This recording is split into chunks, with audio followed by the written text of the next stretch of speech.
Yes, you're welcome back to the channel.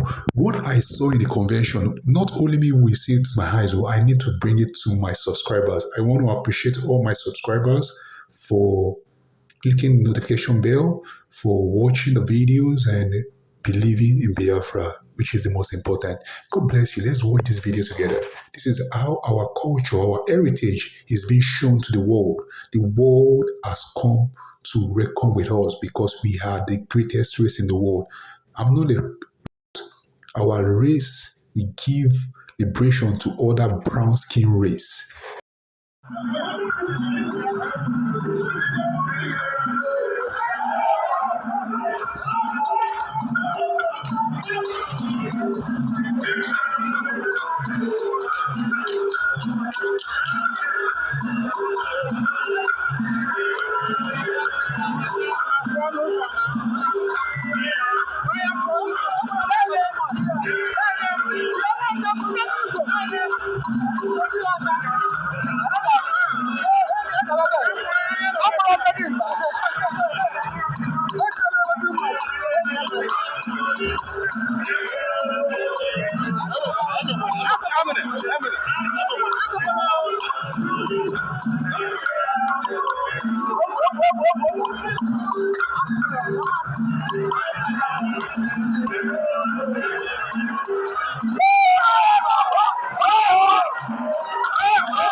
Convention, the flag is still flying very, very high.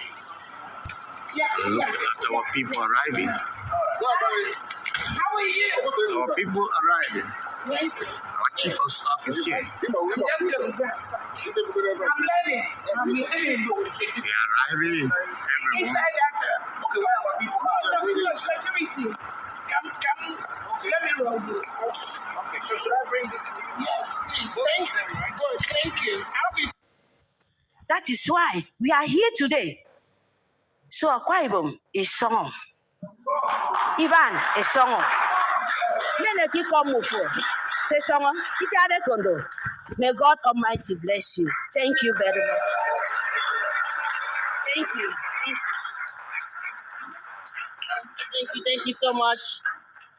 Great Biafrans. You know, this is a unique opportunity that we have great leaders here. Dr. Chow, our Prime Minister. Now, actually, this is time for question and answer. Is there anyone that has any question? Now, we are talking about what should Biafrans expect in our new nation, from our new government. 1 minute. Now, it's open. Do you have questions? Now, this is something that we want to open up so that your ideas will be taken on the table. It's not just we here on the panel. Does anyone have a question? You have 1 minute. If you can come up in the front, please.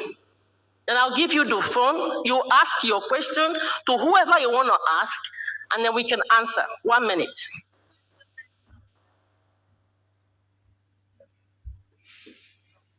Just two people. Just two people. We don't have time.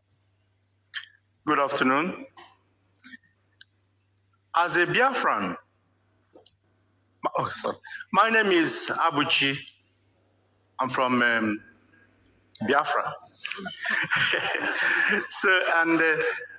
As a Biafran, and I know that every one of us have faced a lot of problems trying to find how we can survive all the atrocities and all the problems that people are facing. As a Biafran who has not traveled out, how will I wait or see the government of Biafra help those who are in rural areas and some of them are very educated, that are willing to go to school but have no one who will help them? I mean the villagers or the villages in our places. How do we see them come up to become what they want to be? So, who answer the question? Okay, we give to Apia. Thank you very much for that wonderful question. Biafra government will design a system that will make every Biafran to attain their potential and make their dream come true. This is not just for talking sake. In Finland, for example, the government of this country have a system that makes everyone in this country to attain to their dream. So we are going to take Finland to Biafra. Thank you.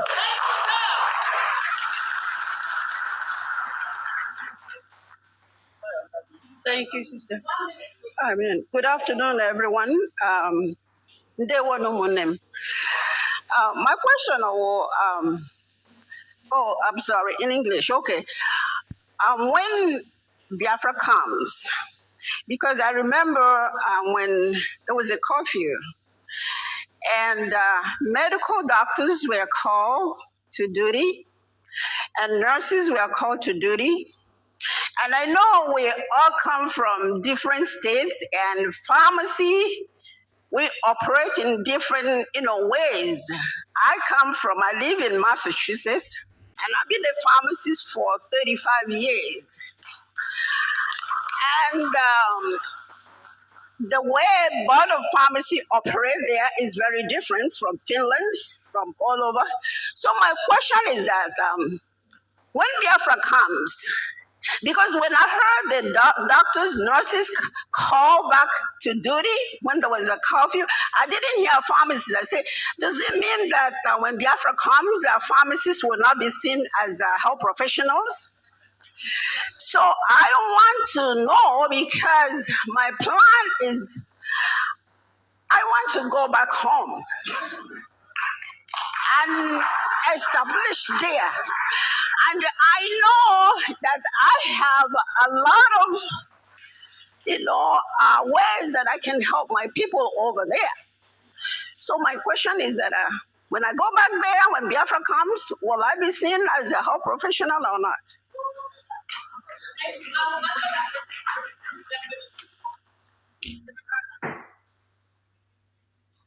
Yes, thank you very much for that question.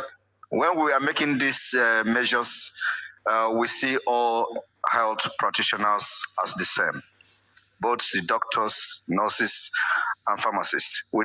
It is only you that knows the difference between doctors, nurses, and pharmacists. So when we say doctors and nurses, we mean everybody in the field.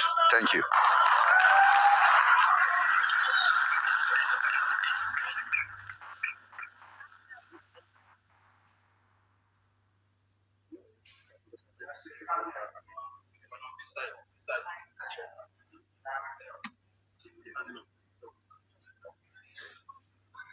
Hello.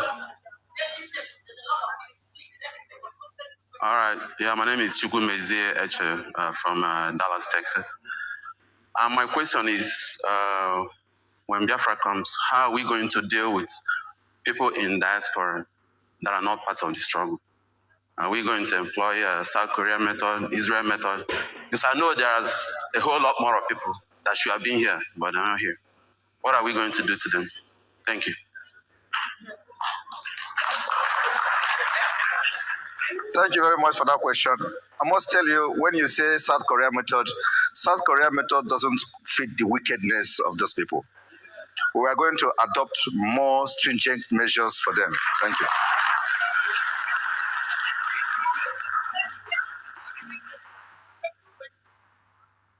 If it's not important,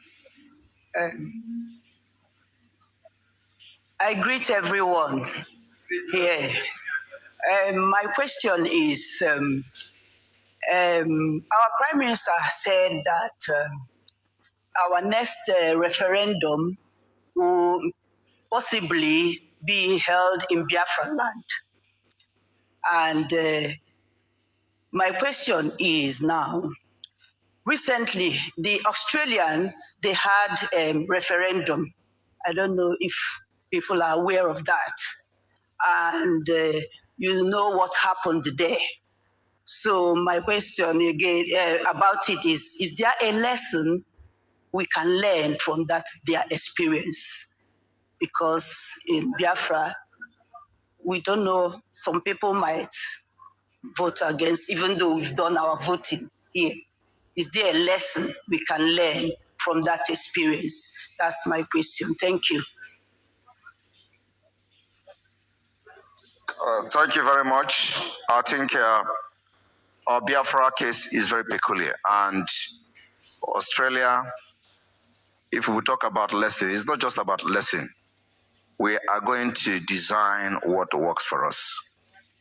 And every Biafra today who wants freedom knows what to vote. That is one. Number two is that Nigeria, like I said, is an evil entity, a very complicated entity, and we are going to use a complicated approach and measures in making sure we dismantle Nigeria and make sure we control the referendum and the vote of the Biafra people and announce it by ourselves. Thank you.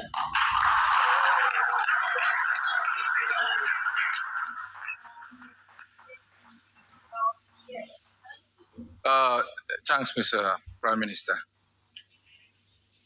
Normally, a referenda in a struggle like that of Biafra has what I call the internal dynamics, kind of a sampling. We've done so in Amazonia, and all the time we've gotten an overwhelming majority of Amazonians showing their adherence to the outcome of independence. Most times, referenda in these kinds of struggles at the later stage are organized for purposes of, one, international legitimacy and recognition. Before the Eritreans asked for a referendum, they had captured the capital. They had defeated Ethiopia in one of the biggest battles and had taken Asmara. So the purpose was simply to transcend from the process of resistance into that of governance following standard procedures of seeking the consent of their people. It was just normal transitional stuff. So from a scientific perspective, I don't even see any Biafran thinking Nigeria. That's one. From a non-scientific perspective, based on the fact that Biafra has existed under a corrupt system, the Biafran leadership will determine the outcome, the procedures, and the standards to get the result that is consistent with the aspirations of the majority of Biafrans. And so nobody should have a mixed mind. Because as I have told the PM, for us, Amazonians, what happens in Biafra is very important. So we need an outcome that is consistent with what we also will be happy about. So,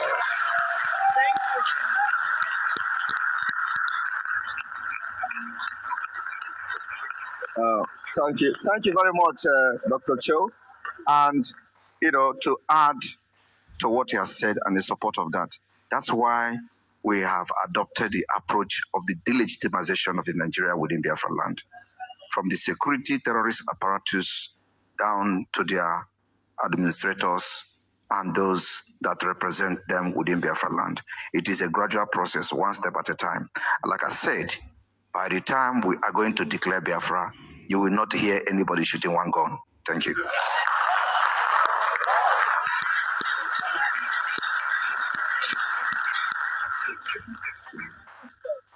Good afternoon, everyone. My name is Rose Biafran from Enugu. Now, my question is to the Prime Minister that we have a lot of children born in Igbo land from Fulani. And I am really anxious that we should keep track of every single one of them. And because Gaza situation will arrive if we don't take serious consideration on what to do with those children that are being born in Igbo land. Thank you.